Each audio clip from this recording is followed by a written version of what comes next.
جانوروں کی طرح جو صبح اٹھ کر چلا جاتا ہے چرنے کے لیے، شام تک چلتا رہتا ہے، پھر وہ چلا آتا ہے اپنے مقام کے اوپر، آ کر کے پھر وہی سونا اور کھانا، سونا اور کھانا، اور دنیا سے رخصت ہو جانا۔ میرے بھائیو، یہ تو جانوروں کا مقصد ہے، ہمارا مقصد نہیں۔ ہمارا مقصد یہ سب ضرورتیں ہیں، ضرورتیں۔ دیکھو دنیا کے اندر غم بھی ہیں، دنیا کے اندر خوشیاں بھی ہیں۔ علامہ طبری رحمۃ اللہ علیہ فرماتے ہیں کہ اللہ تعالیٰ نے جب آدم علیہ السلام کا پتلا بنایا، یہ پتلا 40 سال تک پڑا رہا۔ اب کیا ہوا؟ 39 سال تک، 39 سال تک اللہ نے آدم کے پتلے پر غموں کی بارش برسائی، غموں کی، اور صرف 1 سال خوشی کی بارش برسائی، ایک ہی سال۔ 39 سال تک لگاتار غموں کی بارش ہوئی، غم برستے رہے، اور 1 سال صرف 40واں سال چل رہا تھا، اللہ نے خوشی کی بارش چلائی۔ اسی لیے خوشیاں بہت کم ہوتی ہیں، غم زیادہ ہوتے ہیں۔ اگر آدمی کے پاس مال بھی ہے تو بھی کہتا ہے پیٹ دکھتا ہے، تو مال ہے تو پیٹ کیوں دکھا؟ مال بہت کچھ ہے، لیکن کورونا ہو گیا، اور کورونا میں گرفتار ہو کر کے دنیا سے چل گیا۔ دیکھو خوشیوں نے موقع نہیں دیا، خوشیوں نے کوئی موقع نہیں دیا، غم سوار ہو گئے، حالات سوار ہو گئے۔ اس لیے دنیا کے اندر غم زیادہ ہے۔ آدمی جتنی خوشیاں حاصل کرنا چاہے گا، غموں کے اندر گرفتار ہوگا، اور جو آدمی اپنے آپ کو دنیا میں مسافر سمجھ لے گا، وہ غموں سے نکلتا جائے گا، غم سے باہر نکلے گا۔ تو دنیا کے اندر اللہ تعالیٰ نے اپنے بندوں کے اوپر غم بھی سوار کر دیے، خوشیاں بھی سوار کی، لیکن جنت کے اندر کوئی غم نہیں، کوئی غم نہیں۔ جنت کے اندر کوئی بے چینی نہیں، جنت کے اندر کوئی غم زدہ نہیں ہوگا۔ اللہ تبارک و تعالیٰ ہر ایک کو خوشی عطا فرمائے گا جو ابدالآباد کی خوشی ہوگی۔ حضرت سلمان فارسی اسی جنت کو ڈھونڈنے کے لیے نکلے۔ سلمان فارسی صحابہ میں سب سے بڑی عمر والے صحابی، 200 سال سے زیادہ ان کی عمر ہوئی۔ بعض کہتے ہیں 220 برس کے ہوئے، بعض کہتے ہیں 200 سال کے ہوئے۔ ان کا باپ آگ کی پوجا کرنے والا، لیکن ان کے دل کے اندر اللہ تعالیٰ نے اپنی محبت پیدا فرمائی، تو سچے دین کو سمجھنے کے لیے اور تلاش کرنے کے لیے وہ نکل پڑے۔ ابا نے کہیں کام کے لیے بھیجا، تو راستے میں ایک عیسائی پادری تھا، وہ اللہ کی باتیں کر رہا تھا، تو اس کے پاس بیٹھ گئے۔ باتیں اچھی لگی، گھر آ گئی، دوسرے دن جا کے بیٹھ گئے، تیسرے دن جا کے بیٹھ گئے۔ ان کے باپ کو پتا چلا کہ میرا لڑکا تو نصرانی بننے جا رہا ہے، تو پکڑ کے اس کے ہاتھ پیر باندھ دی۔ لیکن حضرت سلمان فارسی چھوٹنے میں کامیاب ہوئے، پادری کے پاس بھاگ گئے، پادری کے پاس رہ کر کے دین عیسائی کو سیکھا۔ اس لیے کہ اس زمانے میں جو راہب لوگ تھے وہ ایک اللہ کی پہچان کراتے تھے۔ یہ تو بعد میں ایسے عیسائی پیدا ہوئے کہ جنہوں نے خود عیسیٰ علیہ السلام کو اللہ کہا، یا عیسیٰ علیہ السلام کو اللہ کا بیٹا کہا، یا عیسیٰ علیہ السلام کو 3 میں سے تیسرا کہا۔ پھر ان میں الگ الگ فرقے پیدا ہوئے، لیکن کچھ تو ایسے ان کے راہب تھے جو توحید سکھاتے تھے۔ اب یہ دوسری طرف گئے، تو دوسری طرف کا جو پادری تھا وہ مرنے کے قریب ہوا، تو پوچھا کہ میں تمہارے پاس سے تو کہیں تو جاؤں گا، کہاں میں تم کو ایڈریس دے دیتا ہوں، وہاں چلے جاؤ۔ یہ بیچارے بھٹکتے بھٹکتے وہاں گئے، وہاں کچھ مدت رہے۔ یہ دنیا دار پادری تھا، وہاں سے پھر وہ موت کے قریب پہنچا، تیسرے پادری کے پاس گئے۔ جب آخری پادری کے پاس گئے اور مرنے کے قریب ہوا، تو پوچھا کہ میں کہاں جاؤں؟ کہیں بھی مت جاؤ، اگر تم کو دنیا اور آخرت کی کامیابی چاہے تو مدینہ چلے جاؤ۔ ایک نبی آئے گا، ایک نبی وہاں آئے گا، جب تم اس کو پاؤ تو اس پر ایمان لے آنا، یہی تمہارے لیے دنیا اور آخرت کی کامیابی ہے۔ 3 باتیں سکھائی کہ دیکھنا وہ صدقہ قبول نہیں کریں گے، ہدیہ اگر ہوگا تو قبول کر لیں گے، صدقہ نہیں لیں گے، اور پیچھے تم دیکھو گے تو مہر نبوت ہوگی۔ اب بیچارے جو قافلے کے ساتھ نکلے تو قافلہ والوں نے یہودیوں کو بیچ دیا، یہودیوں کو بھیجا مدینے کے قریب. اب ان یہودیوں نے ان پر اتنا ظلم کیا کہ بھاری بھاری کام ان سے لیا. اللہ کے حبیب جب مکہ سے مدینہ تشریف لائے تو یہودیوں کے اندر چرچا ہوا. یہودی کیا کہنے لگے؟ لقد خرجت النبوۃ من بنی اسرائیل، بنی اسرائیل سے نبوت گئی. وہ سلمان فارسی چھت کے اوپر سن رہے تھے کہ لقد خرجت النبوۃ من بنی اسرائیل، بنی اسرائیل کی جو بڑے عرصے سے نبوت چلی آ رہی تھی، ہزاروں انبیاء آئے، وہ ان میں سے نبوت نکل گئی. کہاں چلی گئی؟ تو بنو اسماعیل میں چلی گئی. اور اللہ کے حبیب جب تشریف لائے مدینہ منورہ تو سلمان فارسی گئے ایک بار صدقہ کی کھجوریں لے کر، کہنے لگے کہ یا نبی اللہ یہ صدقہ ہے. کہاں صدقہ نہیں لیتے، غریبوں کو دیتے. تھوڑی کھجوریں لے کر گئے، کہاں یہ ہدیہ ہے، تو آپ نے قبول فرمایا. کہ آپ کے پیٹھ کے پیچھے آئے، آپ کو لگا کہ یہ دیکھنا چاہتے ہیں، آپ نے چادر اٹھائی، ہم دیکھ لیں، تو جو دیکھنا چاہتا ہے وہ دیکھ لے. تو مہر نبوت دیکھی. سلمان فارسی نے مہر نبوت پر بوسہ دیا اور زارو قطار رونے لگے. اپنی پوری کی پوری زندگی میں جو کچھ کہانی تھی آپ کے سامنے بیان فرمائی کہ میں کیسے در بدر ٹھوکریں کھاتا ہوا آپ تک پہنچا ہوں، کس طریقے سے میں ایران سے چلا ہوں، ایرانی آدمی، فارس کا آدمی، ایران سے چل کر کے کیسے مدینہ تک پہنچا ہوں. سب کچھ کارگزاری اللہ کے حبیب کو سنائی. کہا یا رسول اللہ میں تو غلام ہوں یہودیوں کا، یہودیوں نے مجھ کو غلام بنایا ہے. آپ نے فرمایا کہ کام کرو، آزاد ہونے کے لیے تم سودا ڈن کر لو ان کے ساتھ. سلمان فارسی نے کہا کہ ٹھیک ہے میں بات کروں گا. بات کی. یہودی نے کہا 40 اقیہ تم کو سونا دینا پڑے گا اور 300 کھجور کے درخت تم کو لگانے پڑیں گے، اور وہ بھی جب وہ پھلدار ہو جائے اس کے بعد تمہاری چھٹی. اب کھجور کے درختوں پر پھل کب آتے ہیں؟ لگانے کے بعد 8 سال کے بعد آتے ہیں. 8 سال مکمل ہو اس کے بعد پھلدار ہوتے ہیں. سلمان فارسی اللہ کے حبیب کے پاس ہے، کہنے لگے یا رسول اللہ بڑی سخت شرط لگائی. کہا کیا؟ کہا 40 اقیہ سونا اور 300 کھجور کے درخت لگانے ہیں.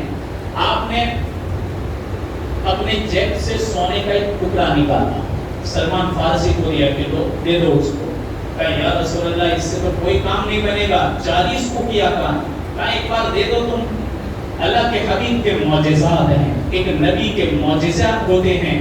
یہ لے کر گئے، وزن کیا گیا تو 40 اقیہ ہو گیا. یہ اللہ کے حبیب کے حقانیت اور آپ کی صداقت کی پہلی دلیل سلمان فارسی نے دیکھی. اس کے بعد پھر کہنے لگے یا رسول اللہ 300 درخت لگانے ہیں، کیسے لگائیں گے؟ آپ نے فرمایا کہ میں اپنے ہاتھ سے لگاؤں گا. اللہ کے حبیب خود یہودی کے باغ میں گئے، حضرت عمر بھی آپ کے ساتھ تھے. 299 درخت اللہ کے حبیب نے اپنے ہاتھ سے لگائے اور آپ نے ایک دن میں لگائے، دوسرے دن سب کے سب پھلدار ہو گئے.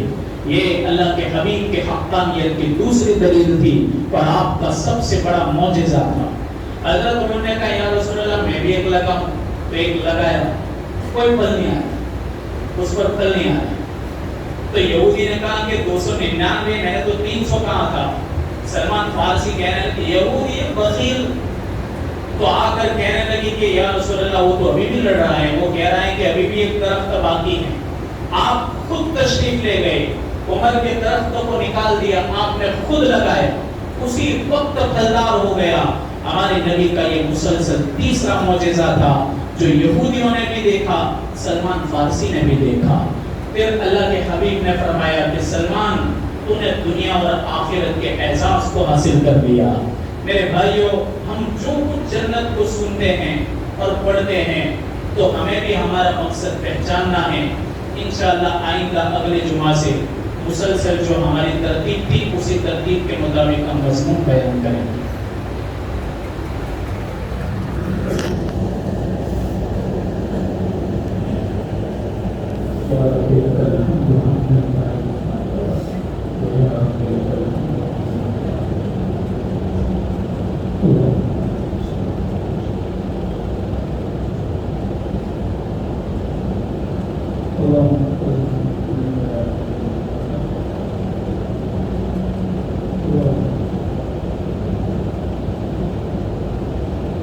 تمام